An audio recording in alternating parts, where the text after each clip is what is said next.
भले ही ज्योतिष पीठ के शंकराचार्य स्वामी अविमुक्तेश्वरानंद सरस्वती प्रयागराज पुलिस प्रशासन और योगी सरकार के सामने झुकने से इनकार कर दिया हो, लेकिन कानून के आगे किसी की नहीं चलती।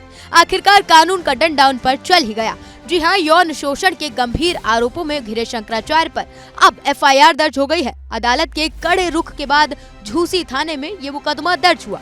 मामले की सुनवाई करते हुए ADG rape and POCSO special court ने 21 फरवरी को अर्जी स्वीकार करते हुए एफआईआर दर्ज करने का आदेश दिया था और अब कोर्ट के आदेश का पालन हो गया। पुलिस ने स्वामी अविमुक्तेश्वरानंद के साथ उनके शिष्य मुग्धानंद ब्रह्मचारी और 2-3 अज्ञात लोगों के खिलाफ भी केस दर्ज कर लिया है।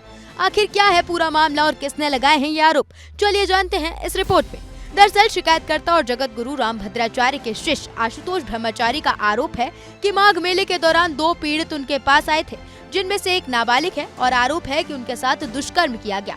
आशुतोष ब्रह्मचारी ने पहले पुलिस को तहरीर दी थी, लेकिन जब सुनवाई नहीं हुई तो उन्होंने कोर्ट का दरवाजा खटखटाया।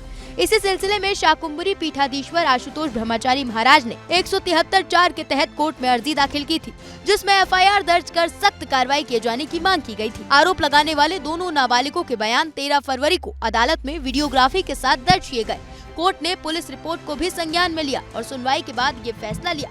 चलिए आपको बताते हैं शंकराचार्य के खिलाफ अब कौन कौन सी धाराएं लगाई गई हैं। भारतीय न्याय संहिता BNS 2023 351(3), लैंगिक अपराधों से बालकों का संरक्षण अधिनियम 2012(5), लैंगिक अपराधों से बालकों का संरक्षण अधिनियम 2012(6), लैंगिक अपराधों से बालकों का संरक्षण अधिनियम 2012(3), लैंगिक अपराधों से बालकों का संरक्षण अधिनियम 2012(4)(2), लैंगिक अपराधों से बालकों का संरक्षण अधिनियम 2012(16), लैंगिक अपराधों से बालकों का संरक्षण अधिनियम 2012(17).